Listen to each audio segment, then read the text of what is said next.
Pois é, Brasil, quando a gente pensa que já viu de tudo, chega mais essa aqui, né? O ministro Barroso decidiu ir até nos Estados Unidos para fazer aquelas comprinhas que os togados têm o costume, mas ele foi hostilizado novamente, pessoal, novamente. Parece que eles gostam disso, né? Gostam de passar vergonha, gostam de receber zombaria, vaiação. E mais uma vez, olha o que aconteceu com o ministro, o ilustríssimo, né? Ministro Barroso, que é o presidente ali, né? Da casa do TSE e também ali do Supremo Tribunal, né? Mas nós sabemos que quem manda em tudo mesmo é o Xandão, né? Mas existe ali um testa de ferro. Olha só o que aconteceu com o ministro Barroso, pessoal. Realmente está uma vergonha esses ministros quando eles saem do Brasil. Parece que o pessoal lá de fora também não vai com a cara deles. Vamos ver essa matéria agora. Dá um like nesse vídeo, se inscreva aqui no canal para ver outras matérias como essa. Deu ruim pro Togado novamente. E em seguida, preste atenção, depois dessa matéria aqui, nós vamos mostrar algo que o Michel Temer, esse mesmo que indicou o Alexandre de Moraes ali para o Supremo, Michel Temer agora entrou na parada da anistia e ele quer fazer um acordo, hein? Será que o acordo vai valer a pena para os patriotas ou não? Depois dessa matéria que nós vamos mostrar agora, nós vamos mostrar essa matéria do Michel Temer.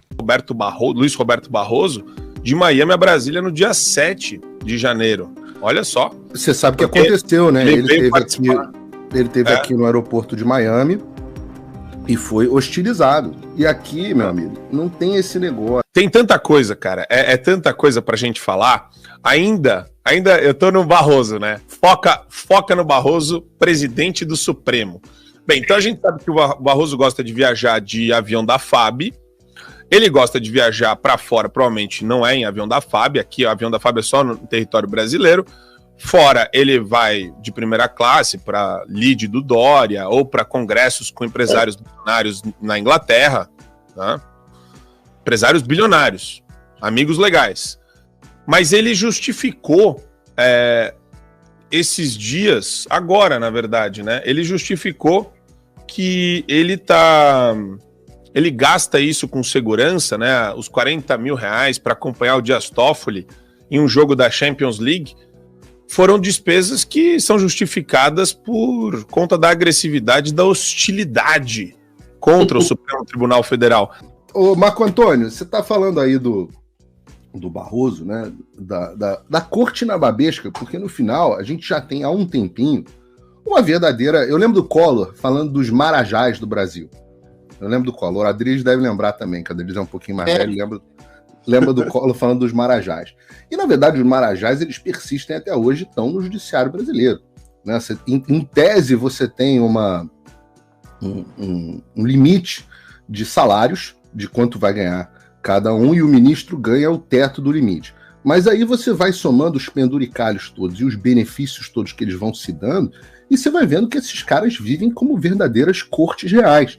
Eu vou dar um exemplo aqui para a gente entender o tamanho da diferença, que as pessoas às vezes pensam, os políticos têm muitos cargos e muitos penduricários, e tudo isso é verdade. O político brasileiro tem muito auxílio isso, auxílio aquilo, verba de gabinete, verba daquilo. Aqui nos Estados Unidos a coisa é um pouquinho mais organizada. Você tem uma verba de gabinete e um salário. O salário que os caras ganham não é sequer um salário. Nos Estados Unidos a coisa é um pouco mais organizada, mas muitas vezes os parlamentares não ganham dinheiro suficiente vou dar um exemplo aqui. Tem deputado nos Estados Unidos, como eles não têm apartamento funcional, tem deputado nos Estados Unidos que mora dentro do gabinete, dorme no sofá-cama, terça, quarta e quinta, para poder voltar para a sua cidade, porque não tem grana. E ainda assim eles reclamam muito. No Brasil, você tem um congresso que custa caro, mas quando você vai comparar com o judiciário, não é nada.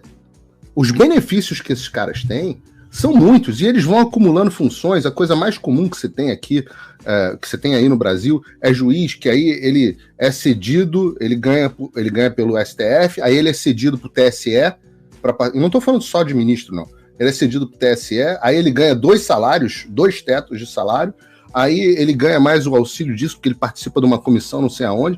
No final você vai vendo quanto que os caras ganham, é uma baba. Eu lembro que uma vez eu fui ver um procurador da PGR que escreveu uma peça contra mim, que eu olhei e falei, mas Tá tudo errado. O cara disse que eu moro em Nova York. Tá tudo errado. O cara não verificou as informações mais básicas. Quanto é que ganha esse sujeito? O cara ganhava 95 mil reais por mês. Eu falei, pô, mas e o teto? Ah, não, o teto é o teto, mas veja bem, para o judiciário, o teto não é bem teto, porque tem as exceções que eles decidem para si mesmos. E, no final das contas, para a circulação desses caras, eles contrataram um verdadeiro exército particular, uma guarda pretoriana de proteção deles. Porque, uma vez que... o Barroso dizendo, não, é porque os ataques ao STF, etc, etc. Olha, ninguém até agora ameaçou a integridade física de nenhum ministro. O que teve, e isso é verdade, né? O que teve foi um militante da esquerda esfaqueando o Bolsonaro. Agora, ninguém nunca atentou à integridade física de nenhum ministro.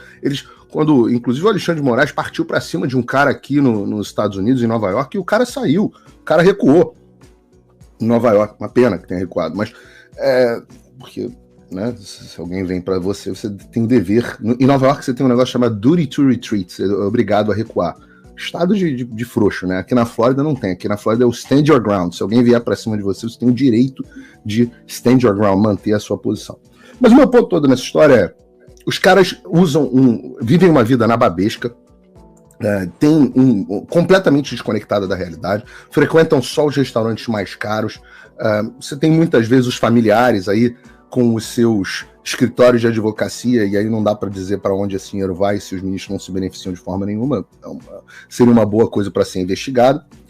E em vez dos caras culparem a animosidade que a população sente em relação a eles, a revolta que a população sente em relação a eles, em vez dos caras culparem a própria conduta, os caras utilizam isso como recurso para aumentar o séquito lá, a guarda pretoriana deles.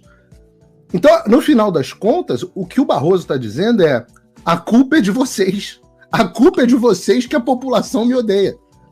A culpa é de vocês que eu não me sinto seguro, que eu não consigo ir na rua tomar um café. A culpa é de vocês de eu não conseguir ir à padaria. E eu sempre conto, o Marco, da minha experiência pessoal. O meu avô...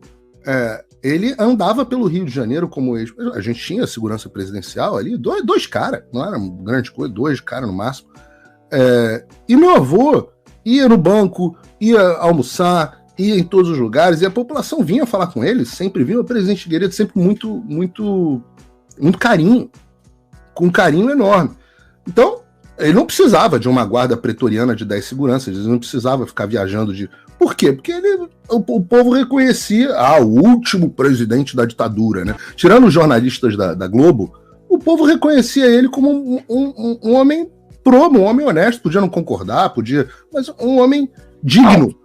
E esses caras não são vistos como pessoas dignas. E por isso eles sofrem o que sofrem. É impressionante como você está falando e como isso está incrustado no subconsciente da gente, a gente nem percebe.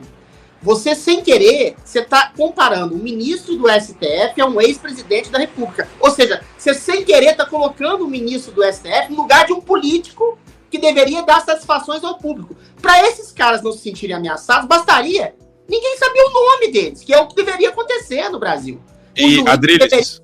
Está nos autos. Concordo, eu duvido que nos Estados Unidos todo mundo saiba o nome dos 9 juízes da Suprema Corte Americana, como sabem os 11 ministros aqui do Supremo Tribunal Federal, que atuam como ativistas políticos. E a gente, sem querer, a gente fala deles, a gente é obrigado a falar, porque eles se colocam como ativistas políticos exatamente nesse sentido. Não é para você querer interpelar o ministro na rua, não é nem você saber quem é o ministro. Ele tem que julgar as ações dele de maneira discreta e se manifestar exclusivamente nos autos. Mas no Brasil se colocou o ministro como se fosse um ativista político. E aí veio o Barroso e diz: não, a gente é julgado politicamente. É porque vocês se colocam como políticos que não são, que não receberam voto e não representam a população em nenhuma medida. Você tem razão. E eu falei uma coisa errada até. Tem voo internacional, sim, no meio de tudo isso. A STF solicitou aeronave para transportar o presidente Luiz Roberto Barroso de Miami a Brasília no dia 7 de janeiro. Olha só. Você sabe o que aconteceu, né? Ele teve aqui no aeroporto de Miami e foi hostilizado. E aqui, meu amigo, não tem esse negócio. Aqui, a primeira emenda, você pode olhar o presidente, pode olhar o presidente, o Chief Justice da Suprema Corte e olhar e falar, vá tomar no meio do seu... E você pode falar o que você quiser. Você só não pode ameaçá-lo de forma crível, do tipo, eu vou te fazer não sei o quê. Mal iminente, né? Ameaça iminente, de dano iminente. De dano iminente e factível, porque não adianta você dizer, eu vou explodir Nova York. Não, tudo bem. Como que você vai explodir Nova York? Eu vou te jogar no espaço. Exato. Então, não eu gostaria que ameaças subjetivas ao ministro Alexandre de Moraes, como acontecem, não. Eu posso... Adriles, eu preciso... Eu gostaria que você apanhasse, pode? Eu gostaria que você... Pode. É isso. A gente tem um convidado especialíssimo, um cara que eu respeito demais, que tem toda a nossa solidariedade também. Escuto sempre, óbvio, né? Para mim é uma referência incrível de opinião, de coragem. Rodrigo Constantino, que alegria te ver de novo na área. Tudo bem com você, meu amigo? Fala, Marco. Fala, Adriles, Paulo. Um prazer estar aqui com vocês no Fio Diário.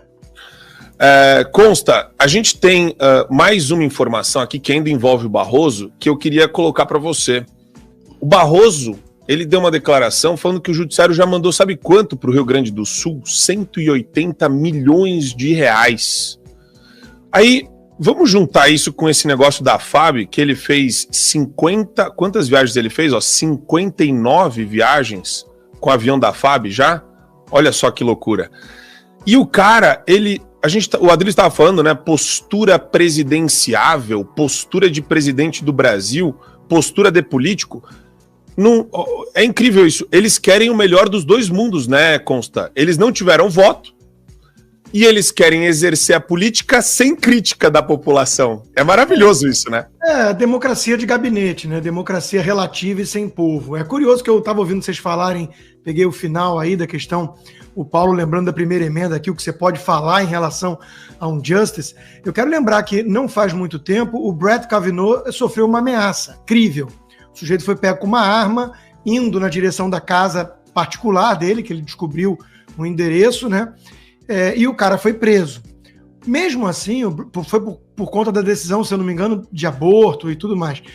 Mesmo assim, os justices da Suprema Corte Americana não andam cheios de segurança para cá e para lá, e eles sofrem ameaças críveis, né? O que o Brasil, o Toffoli, quer aí ver Champions League em Londres, em camarote de empresário, com segurança pago do nosso bolso, circular por Nova York com Réveillon, com segurança pago do nosso bolso. O que eles querem isso, é a nova casta. Eles querem a vida de nababos, de magnatas, de estrelas de Hollywood, sem ter que passar por esse esforço todo, né? Sem ter que criar riqueza ou fama, né? Eles querem o poder e a vida da riqueza da minúscula minoria que detém esse tipo de estilo de vida, né?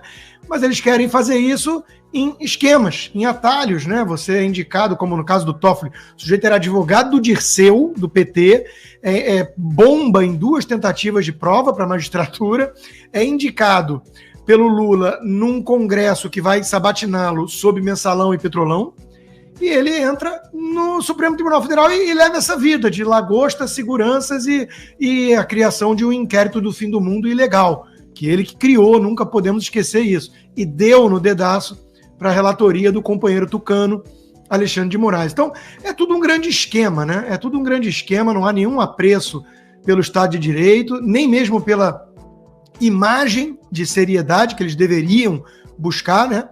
Não são juízes, que no Brasil não precisa.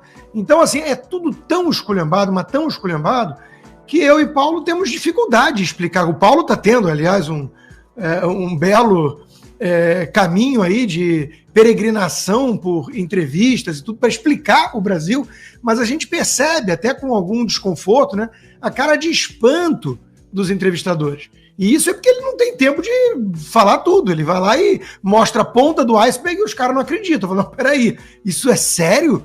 E é o que acontece no Brasil, né, Marco? Então, é tudo muito, muito preocupante. A gente sabe que até transformar isso aí num país sério vai levar muito tempo, tem muito trabalho pela frente. E esses ministros do Supremo hoje eu reputo como os maiores obstáculos a isso. Eles são os principais responsáveis pela situação esculhambada do nosso país. Eles recolocaram o ladrão na cena do crime, como diria Alckmin, e se gabam disso. Nós derrotamos o bolsonarismo. Você está aí graças a nós, não esqueça, e por aí vai, né? Eles dão entrevistas, eu achei até engraçado e comovente quase, o Financial Times outro dia dizer que tinha uma rara entrevista com Barroso, rara naquele dia em Londres. Aí tudo bem, eu concordo, porque em condições normais ele dá 30 entrevistas por dia. Então, eles não param de falar, não há nenhuma descrição, como a Adriles estava cobrando, né, de se manifestar nos autos. É esculhambado, perderam o pudor. Seriedade nunca tiveram. Quem conhece as histórias de Portugal, do Gilmar Mendes, da universidade, sabe disso, vem de longa data. Mas eles perderam o pudor. Eles não se importam mais em escancarar o que são. Pois é, tá aí, viu? Você viu essa matéria aí do Barroso, né? E o pessoal aí falando dos togados que realmente já deu. É um absurdo que eles têm feito. Agora nós vamos mostrar uma outra matéria. O Michel Temer, pessoal, parece que ele é o pacificador, ele é o intermediador. Lá atrás, quando o Bolsonaro xingou o Alexandre de Moraes ali no 7 de setembro, parece que foi na Avenida Paulista, o Michel Temer entrou como interventor ali, né? Como intercessor ali da parada e para resolver a treta entre os dois, né? Não conseguiu, né? Tanto que a treta continua até hoje. Mas agora o Michel Temer apareceu das catatumbas aí, né?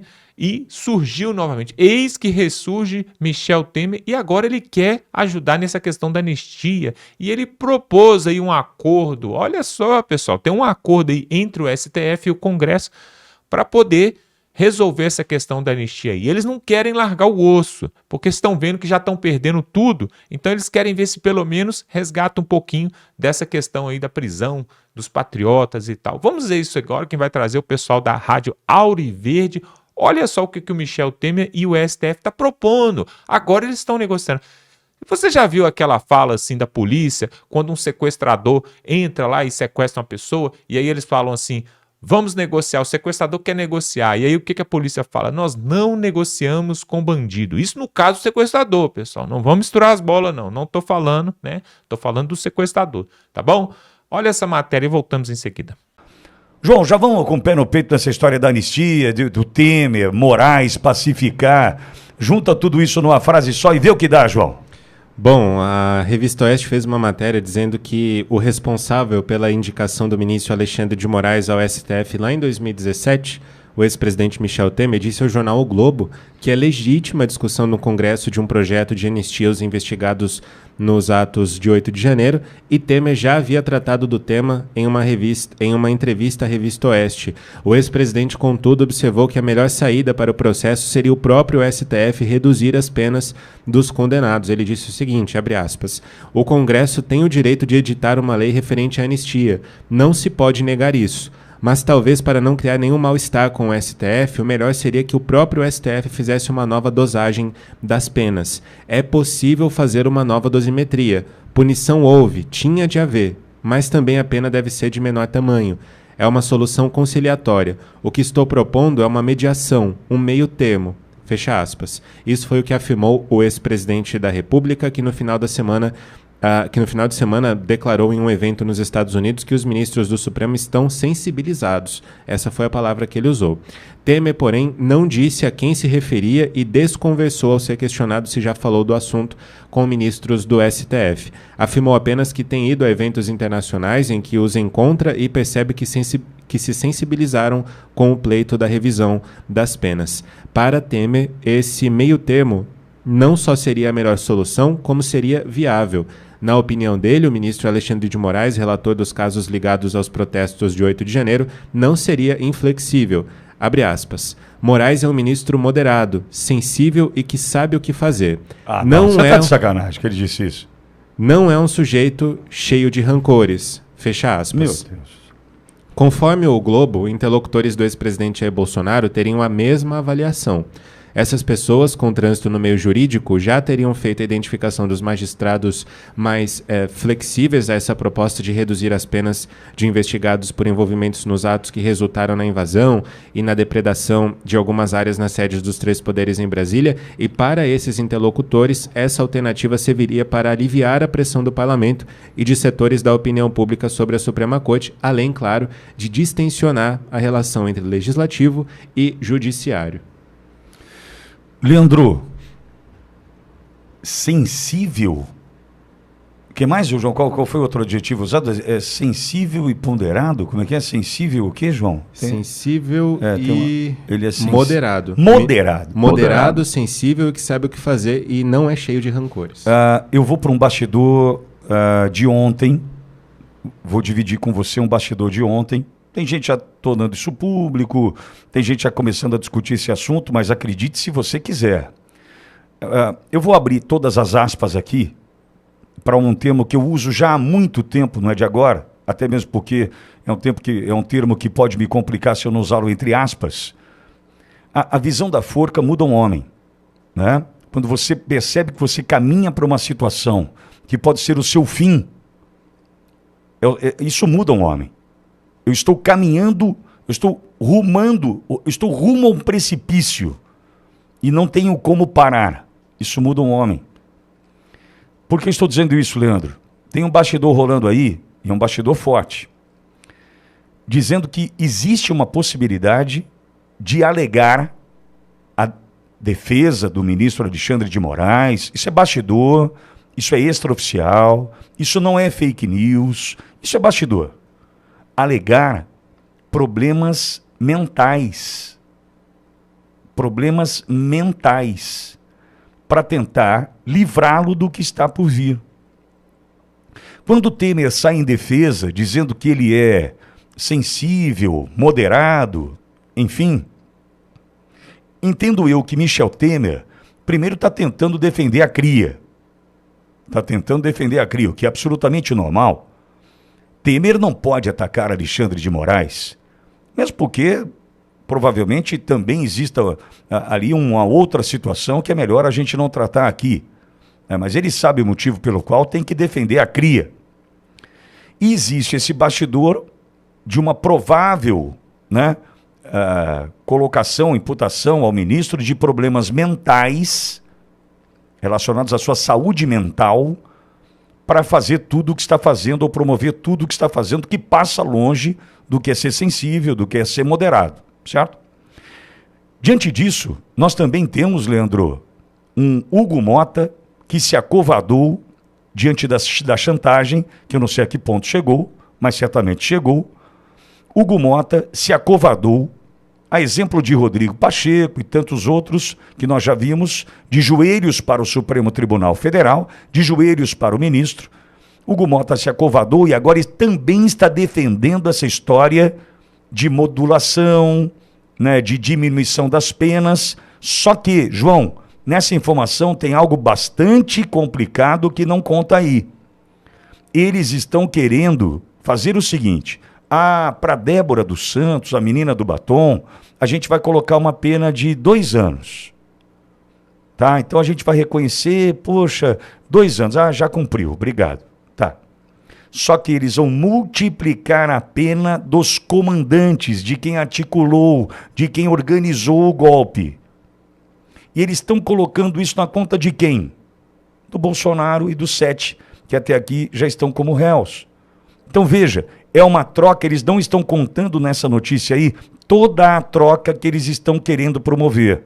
A troca é, a gente reduz a pena destes, entretanto, a gente multiplica a pena dos demais. É isso que está acontecendo hoje no bastidor. Leandro, agora, Temer dizer para mim que Alexandre de Moraes é sensato, moderado, isso é beira o absurdo. Pois é, um verdadeiro absurdo, né? Querer negociar esse tipo de coisa aí, pessoas que estão presas ali há tanto tempo, Jair Bolsonaro que não cometeu crime algum, querer aumentar a pena para os generais em troca de liberar ali os cidadãos civis, Esse seria o acordo do STF, o acordo de Michel Temer.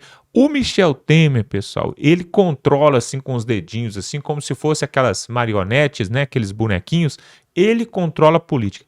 Existem duas pessoas que são extremamente importantes na história da política do Brasil. O primeiro é o Sarney, José Sarney, que participou de todos os governos, desde quando ele se entende por gente, né? Desde lá atrás, lá no regime militar, e depois saiu o regime militar, veio o Tancredo Neves que morreu, aí ele entrou no lugar do Tancredo Neves, ele vem participando. E outra figura é o Michel Temer. Alguns dizem que quem controla a política em Brasília é o Michel Temer, o famoso vampirão, né? Como carinhosamente ele foi nomeado pela população brasileira. Mas agora surge essa questão aí, né? Será que o Congresso, os patriotas, os deputados, a direita vai ceder para o Supremo e abrir uma brechinha aí? Não, pode levar. Pessoal, para você que não conhece a Bíblia, né? E para você que conhece também, tem aquela passagem lá do povo de Israel quando saiu do Egito, né? E aí o Moisés foi lá pedir para poder o povo sair, para poder prestar culto ali, né? Fazer os seus cultos ali no deserto. Aí, por várias vezes ele chegou ali e o chefe ali do Egito, ali, o faraó, falou que não. Aí, depois de vir as pragas do Egito, o faraó fala assim, tá bom, pode ir, mas deixa aqui alguns comigo. Não, tá bom, pode ir, mas não vai muito longe. Ele começou a fazer propostas. Quando ele viu que a casa já tinha caído para o lado dele, ele começou a fazer propostas com Moisés. É isso que está acontecendo agora. O Supremo era irredutível, totalmente irredutível. Agora começa a fazer algumas concessões e negociar com a direita, com o Congresso Nacional. Isso não vai acabar bem, é claro, e a direita não pode aceitar isso, os patriotas não podem aceitar, os deputados ali da base de Jair Bolsonaro, do PL, não podem aceitar. É anistia total a todos os presos políticos, tanto civis, quanto generais, quanto Bolsonaro, todo mundo. Agora, tem uma pessoa que não entrou nem no inquérito, não foi investigado, não tem... Essa pessoa estava ali do lado de Jair Bolsonaro o tempo todo e nunca foi nem investigado. O nome dele é General Hamilton Mourão. Muito estranho o Mourão não ser acusado de golpe, não ser acusado no 8 de janeiro, não ser acusado de nada. E ele era o vice-presidente. Sabe por quê, pessoal? Muitos falam, inclusive o Alan dos Santos, né, que está exilado ali nos Estados Unidos, fala que o Mourão, ele tem parte ali com a China, né? Ele tem acordos com a China e ele seria um braço da China aqui no Brasil e seria então um infiltrado ali dentro do governo de Jair Bolsonaro. Você acha que isso é possível? O que você acha? Coloque aqui nos comentários se o general Mourão, vice-presidente, pode ser então um infiltrado, porque é muito estranho. Ó, o general Heleno foi investigado, foi indiciado. O Braga Neto também, inclusive até preso, né? O Mauro Cid, o Bolsonaro, os filhos de Bolsonaro, todo mundo que andava ali do lado de Bolsonaro ali, foi incriminado e está sendo processado e está sendo investigado e está no processo do golpe, todo mundo. Só o Mourão, que é vice-presidente do Brasil, não? Tem alguma coisa. Eu tenho para mim que o Mourão foi aquela pessoa que articulou com as Forças Armadas para as Forças Armadas não fazer nada e deixar a banda correr solta depois que Lula, né, ganhou as eleições em 2022. Eu acho que o Mourão foi peça fundamental da esquerda para poder atrapalhar aí qualquer tipo de plano da direita. Bom, só vou falar só até aqui, porque se falar demais também, né, a gente tem problemas, tá bom? Olha só, pessoal, se você gosta desse tipo de conteúdo, se inscreva aqui no canal, dá um like nesse vídeo, vamos continuar junto, pega o link desse vídeo, manda no grupo da família, no grupo do WhatsApp.